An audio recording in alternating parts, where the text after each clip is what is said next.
एक दिन धीरे धीरे धीरे धीरे कन्हैया जब और बड़े हो गए, संक्षेप में थोड़ी कुछ लीलाओं का हम दर्शन कराएं क्योंकि समय बहुत तेजी से आगे बढ़ रहा है। सुखिया नाम के एक फल वाली पर कृपा किया भगवान ने, वह कथा भी सुनाई और धीरे धीरे समय बीता। एक दिन कन्हैया ने अपने ही घर की मटकी तोड़ दी और मैया बहुत नाराज होकर के आज कन्हैया को मैया ने उखल से बांधा। इस लीला में भी भगवान ने दो वृक्षों पर कृपा की। कुबेर के दो पुत्र हैं नलकूबर मणिग्रीव, नारद के श्राप से दोनों वृक्ष बन गए नंद बाबा के ही द्वार पर।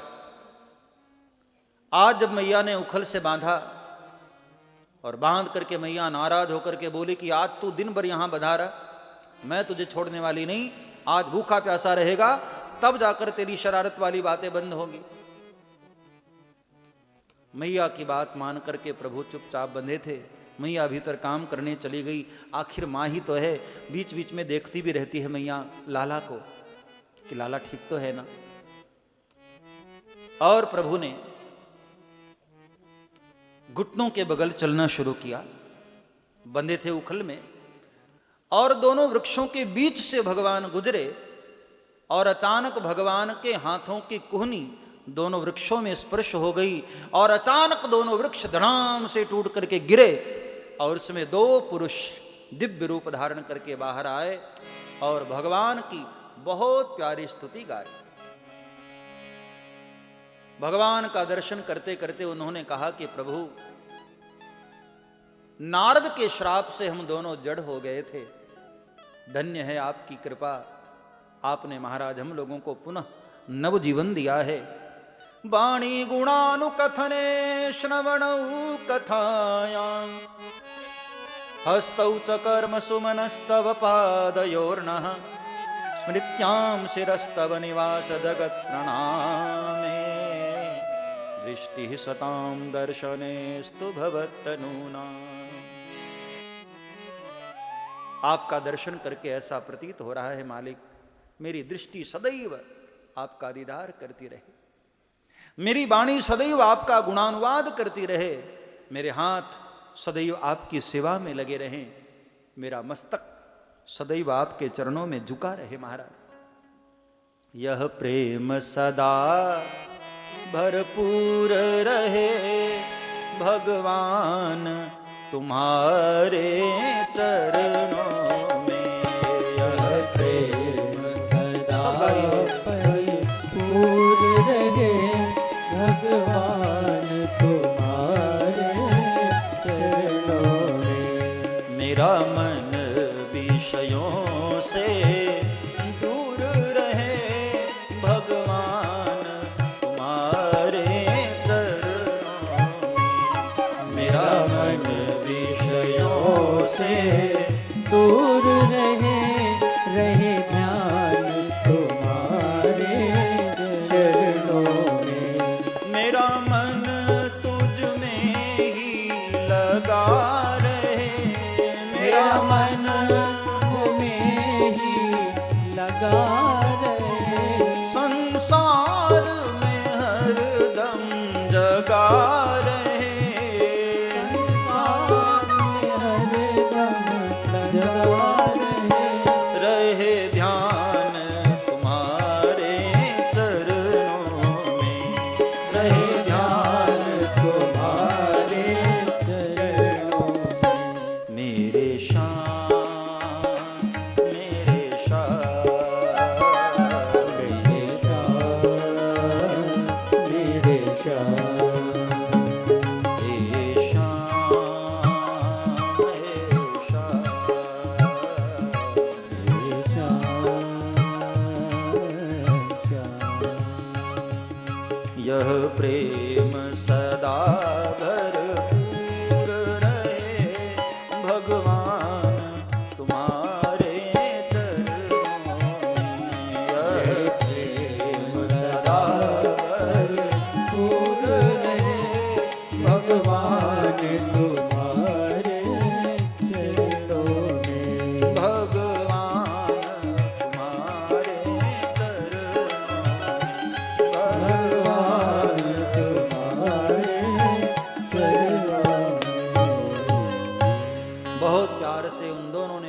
की स्तुति गाई, भगवान ने उन दोनों पर कृपा किया, मुक्त किया। असल में नारद के द्वारा श्रापित होने पर भी भगवान ने उन पर कृपा इसलिए किया क्योंकि वह दोनों भगवान के दर्शन में सहायक बनते थे।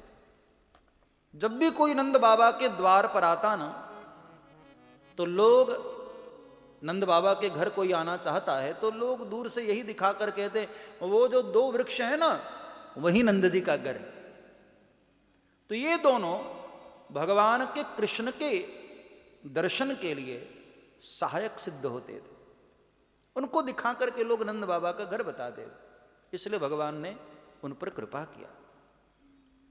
लेकिन इस घटना से नंद बाबा बहुत डर गए। नंद बाबा को लगा कि जरूर कोई ग्रह मेरे लाला के पीछे पड़ा है। बचपन से कोई न कोई असुर, कोई न कोई ग्रह मेरे लाला के पीछे पड़ा है। जन्मते ही पूतना चली आई, फिर शकटासुर आ गया, तृणावर्त आ गया, अब आज बताओ 2 वृक्ष गिर पड़े। ये तो अच्छा हुआ मेरे लाला को कुछ नहीं हुआ। लगता है यह स्थान मेरे लाला के लिए ठीक नहीं। इसलिए दूसरे दिन सभा बुला करके नंद बाबा ने कहा कि मेरा मन बहुत घबरा रहा है, लगता है कोई ग्रह मेरे लाला के पीछे पड़ा है, मुझे ऐसी जगह पे अब रहने का मन नहीं कर रहा है। तो किसी ने पूछा, बाबा इतना बड़ा सोने का महल आप छोड़ देंगे? नंद बाबा ने कहा, मेरे लाला की खुशी के लिए सोने का महल तो क्या, पूरा नगर भी मुझे छोड़ना पड़े तो मैं उसको छोड़ सकता हूं, मेरे कन्हैया की खुशी के लिए, मेरा लाला खुश रहे। तब नंद बाबा के छोटे भाई ने कहा, उपनंद ने, वनम वृंदावनम नाम पशव्यम नवकाननम गोप गोपी गवाम सेव्याम पुण्याद्री तृणवीरुधम।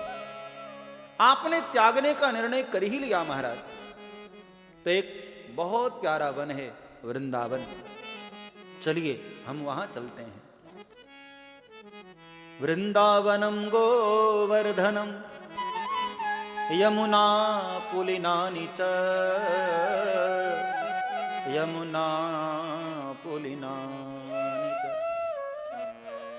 इसी वृंदावन के भीतर देखो, 84 कोस का ये वृंदावन, इसी वृंदावन के भीतर हमारे गिरिराज जी, इसी वृंदावन के भीतर नंदगांव है, बरसाना है, ये सब वृंदावन के भीतर ही है। 84 कोस में मथुरा नहीं आता ना। कंस की नगरी को कई लोग ऐसा मानते हैं कि भाई कृष्ण की नगरी है ना, कंस को मार दिया फिर वो नगरी भी कृष्ण की हो गई। जब 84 कोस की हम परिक्रमा करने के लिए निकलते हैं, तब भगवान की एक एक लीला स्थली का हमको दर्शन होता है। इसी वृंदावन के भीतर बड़े से बड़े सिद्ध महात्मा लोग भी आकर यहां की चरण धूलि को अपने मस्तक से लगाते रहते और रोते रहते हैं।